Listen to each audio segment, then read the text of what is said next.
WBSSC group C এবং group D রেজাল্টটা কিন্তু খুব দ্রুততার সঙ্গে আসছে এবং তার কারণটা আমি তোমাদের আলোচনা করছি এবং তার সাথে ডাব্লিউবিএসএসসি গ্রুপ সি এবং গ্রুপ ডি তে প্রত্যেকটা ক্যাটাগরি অনুযায়ী প্রত্যেকটা জোন ওয়াইজ বন্ধুরা কেমন কি কাট অফ যেতে পারে সে সম্পর্কে খুব সংক্ষিপ্ত সাকারে বিস্তৃত আলোচনা আজকের এই ভিডিওটার মাধ্যমে করছি। কাজে প্রথম থেকে শেষ পর্যন্ত একটু মনোযোগ সহকারে শুনো, আশা করি ভিডিওটা থেকে সবাই কিন্তু উপকৃত হবে। তো যাই হোক, তোমরা আমাকে এই ফিল্ডে অনেকে প্রথম দেখতে পারো। আমি বিগত 1-2 বছর ধরে বিভিন্ন কম্পিটিটিভ এক্সামের ক্ষেত্রে কাট অফ অ্যানালাইসিস, রেজাল্টের ডেট, এই সমস্ত বিষয়গুলোকে নিয়ে এবং কাউন্সিলিং সংক্রান্ত বিষয়বস্তুকে নিয়ে কিন্তু আলোচনা করে আসছি। এবং আমরা যে সমস্ত কাট অফ গুলো বলি তোমরা চ্যানেলে ভিজিট করে দেখতে পারো, আমি প্রায়শই মিলে দিই। অনেকটাই কিন্তু মোটামুটি ধরো 80-90% কিন্তু মিলে যায়। সেজন্য তোমরা একটু বিশ্বাস রেখে আমাদের এই ভিডিওটা দেখতে পারো বন্ধুরা, ঠিক আছে? প্রথমতই আমি বলি যে তোমাদের কেন আমি বলছি যে তোমাদের রেজাল্টটা খুব দ্রুত আসছে, তার কারণ দেখো বন্ধুরা, রেজাল্ট আসার আগে আমি যত এবার 2026-এর ক্ষেত্রে কম্পিটিটিভ এক্সামের রেজাল্ট আসার আগেই দেখলাম প্রত্যেকটাই কিন্তু এডিট অপশন দিয়েছে এবং প্রত্যেককে কিন্তু ক্যাটাগরি আপডেট করতে বলেছে। মূলত ওবিসি ক্যাটাগরি যারা রয়েছে তাদের কিন্তু ক্যাটাগরি আপডেট করতে বলেছে।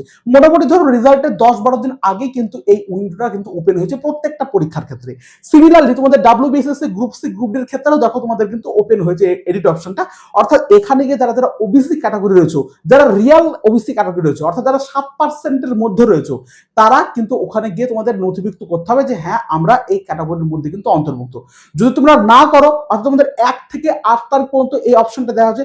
যদি কেউ না করো, যারা পিওর ওবিসি রয়েছে, 7%-এর মধ্যে রয়েছে, তাহলে কিন্তু তোমাদের ওবিসি হিসাবে ধরা হবে না। তোমাদের যে রেজাল্টটা আসবে সেটা কিন্তু ইউআর হিসাবেই আসবে। শুধুমাত্র এই 7% ওবিসি কে কেন্দ্র করার জন্য কিন্তু এই এডিট অপশনটা চালু করা হয়েছে। এখানে ইউআর বলো, এসসি এসটি ডব্লিউএস এদের কোনো কিছু করার কোনো প্রয়োজন নেই। তোমরা প্রয়োজনে অন্যান্য নামটা এগুলোও কিন্তু চেঞ্জ করতে পারো, কোনো সমস্যা নেই। তাও বলবো মূলত এটা শুধুমাত্র ওবিসি কেন্দ্রে যারা 7%-এর মধ্যে পড়ছে তাদের জন্যই। এবং এটা সবসময় কিন্তু পরীক্ষার রেজাল্ট বেরোনোর আগেই কিন্তু পাবলিশ করা হয় এবং এর থেকে তোমরা নিশ্চিত হতে পারো তোমাদের রেজাল্ট কিন্তু খুব শীঘ্রই আসছে এবং দ্রুতই আসছে এবং তোমাদের রেজাল্ট প্রায় রেডি। জাস্ট ওবিসি ক্যাটাগরিটাকে আপডেট করানোর জন্য কিন্তু এই ব্যবস্থা করা হয়েছে, বুঝতে পারলে? নেক্সট আরেকটা জিনিস তোমরা সবাই লক্ষ্য করতে পারো, তোমরা যদি ডাব্লিউবিএসএসসি গ্রুপ সি এবং গ্রুপ ডি এর অফিসিয়াল ওয়েবসাইটে গিয়ে চেক আউট করো, তাহলে রেজাল্ট অপশনে গিয়ে তোমার নিজের পাসওয়ার্ড, নিজের নাম দিয়ে লগ ইন করে একবার সাইন ইন করে দেখবে, সেখানে একটা নতুন ভাবে পপ আপ কিন্তু খুলে গেছে। যেটা কিন্তু এর আগে মোটামুটি 10-12 দিন আগে কিন্তু খুলেছিল না, কিন্তু তোমরা রেজিস্ট্রেশন করে লগ ইন করে দেখতে পারো, সেখানে কিন্তু একটা রেজাল্টের নতুন অপশন বা পপ আপ কিন্তু খুলে গেছে। এর থেকে তোমরা নিশ্চিত হতে পারো তোমাদের রেজাল্টের একটা আপডেট দেওয়ার জন্য ওই বোর্ডের অফিসিয়াল ওয়েবসাইটে কিন্তু কাজ শুরু হয়ে গেছে এবং খুব শীঘ্রই তোমাদের কিন্তু রেজাল্ট আসছে, এটুকু তোমরা পুরোপুরি ভাবে নিশ্চিত থাকতে পারো। এবার অনেকে বলবে দাদা তাহলে তুমি 20 তারিখ লিখলে কেন? 20 তারিখ লিখে আমাদের থাম্বনেল এই সমস্ত লিখে বিভ্রান্তিকে পরিণত করার কি প্রয়োজন? তার কারণ দেখা বন্ধুরা, অনেকেই কিন্তু অনেক স্টুডেন্ট রয়েছে এরকম, মানে প্রচুর মানসিক সমস্যার মধ্যে রয়েছে যে অ্যাকচুয়ালি রেজাল্ট আসছে না, কোনো কিছু তার হচ্ছে না। তাদের মানসিকভাবে একটু শান্ত করার জন্য আমি এই থাম্বনেলটা লিখেছি এবং আশা করতে পারো তোমরা যে সবচেয়ে বেশি একদম ম্যাক্সিমাম প্রবাবিলিটি হচ্ছে সেপ্টেম্বরের 3rd উইক নাগাদ তোমাদের কিন্তু রেজাল্টটা পাবলিশ হয়। তার আগে তোমাদের 9, 10, 11, 12 যে এসএলএসটি যে এক্সামের রেজাল্টগুলো সেগুলো পাবলিশ হওয়ার সম্ভাবনা রয়েছে। তারপরে মোটামুটি একদম সেপ্টেম্বরের শেষের দিকে তোমাদের পাবলিশ সব মানে রেজাল্ট পাবলিশ হওয়ার সম্ভাবনা সবচেয়ে বেশি। তারপর মুখ্যমন্ত্রী অলরেডি ঘোষণা করেছে যে মোটামুটি সেপ্টেম্বরের লাস্ট উইক থেকে সমস্ত ইন্টারভিউ প্রসেস এগুলো সমস্ত নোটিফিকেশন তোমরা পেতে থাকবে, সম্পর্কে একটা ঘোষণা করা হয়েছে। সেই হিসাবে যদি ধরি তাহলে 9, 10, 11, 12 পরেই তোমাদের ডাব্লিউবিএসএসসি গ্রুপ সি এবং গ্রুপ ডি কিন্তু রেজাল্ট পাবলিশ হবে এবং সম্ভবত সেটা ম্যাক্সিমাম প্রবাবিলিটি কিন্তু লাস্ট উইক সেপ্টেম্বরে। সেই জন্য আমি ওখানে 20 তারিখ বলে একটা মেনশন করে দিয়েছি। তবে ম্যাক্সিমাম ধরতে পারো 20 থেকে 25-26 তারিখের মধ্যে কিন্তু তোমাদের রেজাল্ট আসার সম্ভাবনা কিন্তু বেশি। তার আগেও চলে আসতে পারে, কিন্তু খুব বেশি পরে হবে না, এটুকু তোমরা নিশ্চিত থাকতে পারো, ঠিক আছে? এ নিয়ে কারো কুমন্তব্য বা এদিক ওদিক করার কোনো প্রয়োজন নেই। জাস্ট তোমাদের একটু মানসিক শান্তির জন্য থাম্বনেলে এই জিনিসটা লিখেছি। কোনো ভিউজ বাড়ানো বা কোনো উদ্দেশ্য আমার কিন্তু চক্রান্ত বা কোনো কিছু আমার নেই বন্ধুরা, বুঝতে পারলে? যাই হোক, এবার আমরা আস্তে আস্তে কাট অফের দিকে আসবো যে তোমাদের কাট অফ কেমন কি যেতে পারে। তার আগে আমি একটা কথা বলি বন্ধুরা, দেখো এই ডাব্লিউবিএসএসসি যারা গ্রুপ সি এবং গ্রুপ ডির মধ্যে অন্তর্ভুক্ত, তারা অলরেডি কিন্তু 9, 10, 11, 12 এর ক্ষেত্রে যে এক্সাম সেগুলো কিন্তু দিয়েছে। এবার 9, 10, 11, 12 এর ক্ষেত্রে এক্সামের যদি কাউন্সিলিংটা আগে হয়, সম্ভবত সেটা আগেই হবে গ্রুপ সি গ্রুপ ডি, তাহলে অনেক ক্যান্ডিডেট যারা গ্রুপ সি গ্রুপ ডি রয়েছে তারা কিন্তু 9, 10 বা 11, 12 দিকে শিফট করবে। যারা 9, 10, 11, 12 পরীক্ষা দিচ্ছে তারা মোটামুটি জানো যে তাদের অভিজ্ঞতা বেশি এবং তারা WBSSC group C group D কিন্তু ভালো রেজাল্ট করেই বসে আছে, তারা কিন্তু ওইদিকে শিফট করতে পারে। এর ফলে ডাব্লিউবিএসএসসি গ্রুপ সি গ্রুপ ডির আসন সংখ্যা কিন্তু পরবর্তী ক্ষেত্রে খালি থাকতে পারে। এর ফলে কাট অফ একটু ডিক্রিজ হতে পারে, একটু হলেও ডিক্রিজ করতে হবে।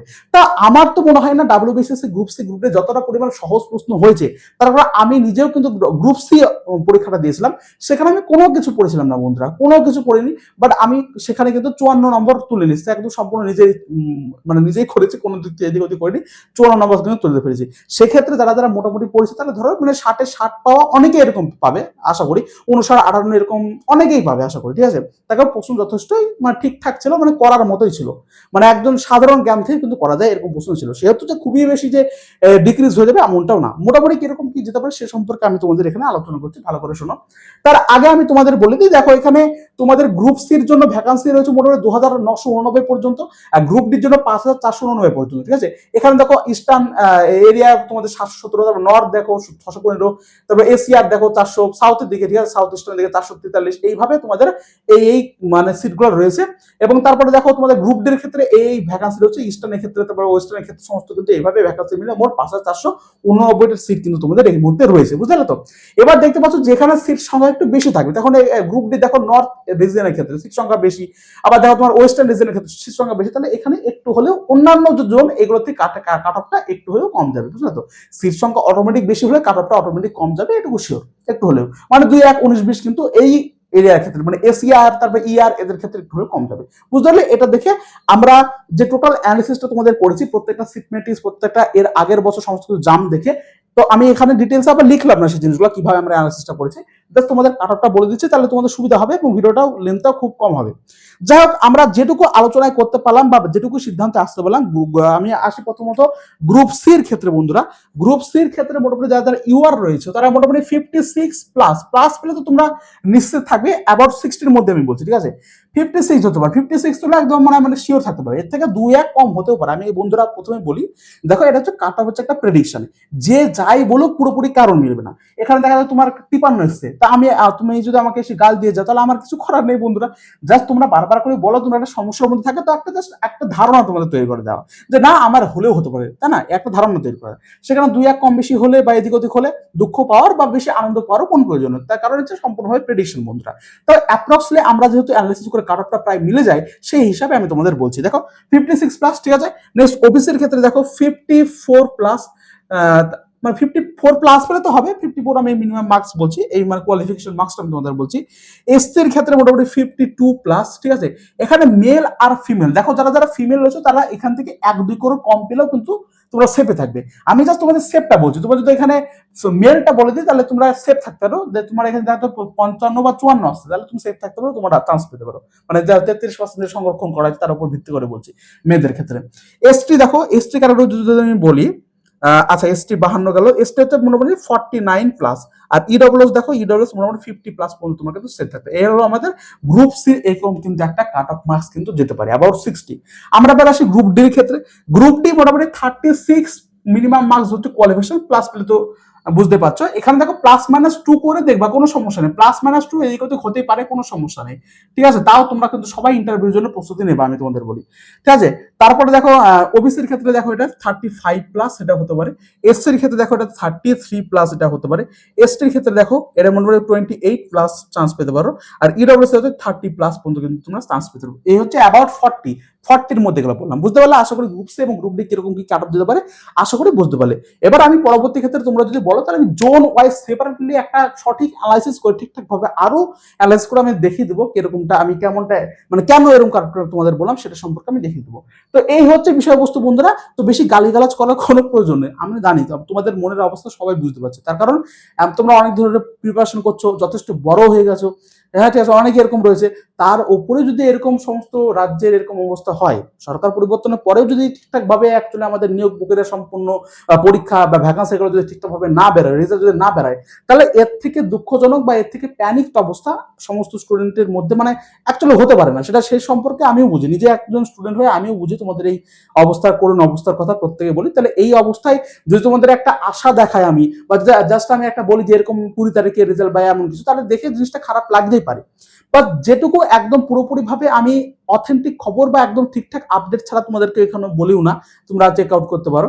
সেজন্য আমি জাস্ট মনে হলো যে এই সমস্তর উপর ভিত্তি করে এবং চারিদিকে টাইমস অফ ইন্ডিয়া বিভিন্ন পেপার টেপারে যেগুলো দেখতে পাচ্ছি তার উপর ভিত্তি করে বলছি যে এবার হ্যাঁ তোমাদের রেজাল্ট আসার সম্ভাবনা কিন্তু প্রচুর রয়েছে, ম্যাক্সিমাম প্রবাবিলিটি রয়েছে। এরপরে না আসলে আর কোনো কিছু করার নেই, আমাদের শেষমেশ সম্পূর্ণ আন্দোলনে নামতে হবে। তবে ম্যাক্সিমাম প্রবাবিলিটি কিন্তু তোমাদের রয়েছে, তার উপর ভিত্তি করে আজকের এই ভিডিওটা বানালাম বন্ধুরা।